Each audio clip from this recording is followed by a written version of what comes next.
Et bordel, j'ai oublié de te parler de la Maison de Papier saison 3. Andale Robe! Hola, señoras et señores, vamos a hablar de la Casa de Papel parte 3. Saison 3. Enfin, saison 2, quoi. Parce que la première saison, c'était 1A, 1B, hein, vous avez pas nous la faire. Encore une série qui se suffisait à elle-même. Il y avait sujet verbe complément avec le point final à la fin. Fin de la disserte, merci, au revoir. Et muchos dineros aidant, Netflix a récupéré les droits de la Casa de Papel et a mis en chantier la saison 3. Un peu sceptique au départ, je savais pas ce qu'ils allaient raconter. Je savais pas quelle dynamique ça donnait à tout ça. Pero, comme le robot est fidèle, fallait vérifier de ses yeux si cette saison 3 était au level de la saison 1. Et c'est là que j'ai remarqué que la Casa de Papel, c'est plus une série.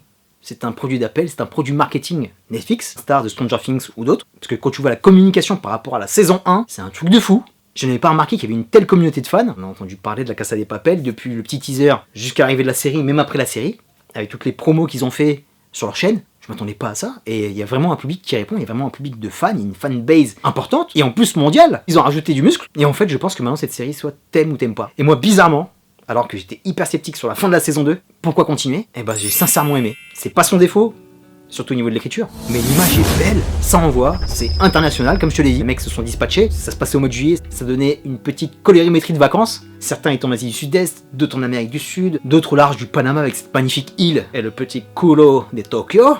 Toujours aussi bien galbé la coquine. C'est ultra divertissant, c'est efficace. Il y a eu 10 minutes d'installation pour nous les présenter, et ça envoie, on patate, ça fait un peu blockbuster façon Michael Bay, avec un petit peu moins de moyens. La scène qui se passe dans les petites ruelles, où tu vois les keufs qui arrivent sur les côtes de Tokyo, ça m'a limite fait penser à Bad Boy, c'est franchement pas mal, c'est chiadé. Idem sur le nouveau braquage, qui est next level, la scène magnifique avec la montgolfière, et tu vois que c'est plus du tout des braqueurs, c'est des héros du peuple. Il y a vraiment tout un côté V for Vendetta, avec la rue, qui ont complètement pris parti pour leur cause, la révolution. Je pense que le public répond favorablement à cette série. Ça leur parle, avec ce qui se passe avec les gilets jaunes, Hong Kong, la Terre qui est complètement en train de se retourner et cramer, c'est dans l'air du temps. Pas mal avec des thèmes de société aussi qui reviennent dans les conversations, ce qui est patriarcat, les rôles féminins bien mis en avant, et en plus te mettre le doigt dessus en plein braquage. J'ai trouvé qu'il y avait de la sous-couche, c'était bien. En plus de l'action, du suspense qui est toujours présent, avec les bons cliffs au milieu de l'épisode et à la fin de l'épisode, vraiment très bien. Et très content de retrouver ces acteurs, franchement ils sont tous attachants. C'est une petite bande que j'ai envie de retrouver chaque année, comme si c'était mes potes de colo, tu vois. Où tu les vois tous ensemble, en train de préparer le braquage, en train de discuter du plan, et t'as le code de la première saison, avec certains qui s'attachent,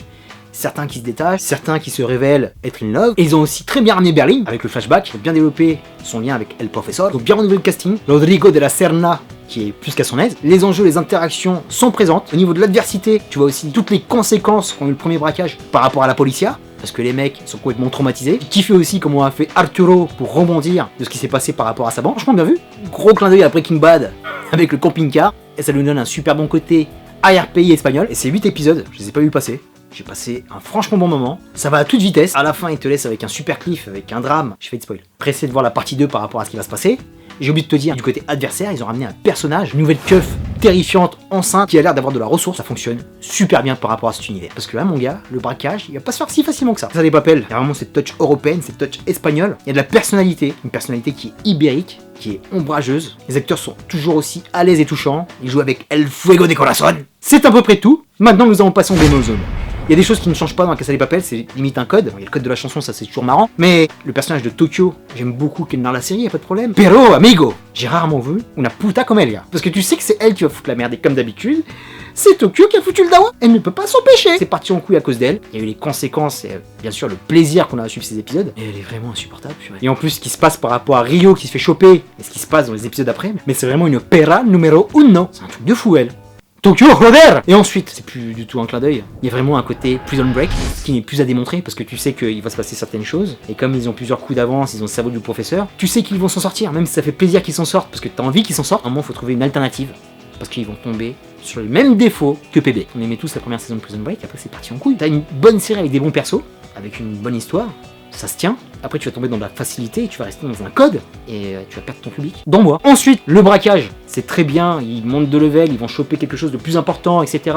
Ce lien révolutionnaire avec le peuple, parce que c'est pas l'argent qui compte, c'est l'acte. C'est un peu un copier-coller du premier quand même, parce que t'as l'impression que ça se fait dans le même endroit. Moi je veux bien qu'ils braquent autre chose, qu'il se passe une autre situation, j'aurais préféré qu'ils fassent une Expendables pour faire évader leurs potes, et pas un énième braquage dans un endroit qui est jumeau du premier. Ils ont un peu plus de ressources par rapport au premier parce qu'ils sont montés de level, mais c'est un peu du same mon pote. Un autre truc qui m'a un peu fait chier, c'est par rapport aux tout premiers épisodes, c'est le personnage de Raquel en fait. C'est partie de la bande maintenant, c'est fait accepter un peu trop rapidement et un peu trop facilement. Yo pienso qu'on a fait Vuelta de la Pregunta, la Casa de Papel, parte 3, et nous allons conclure.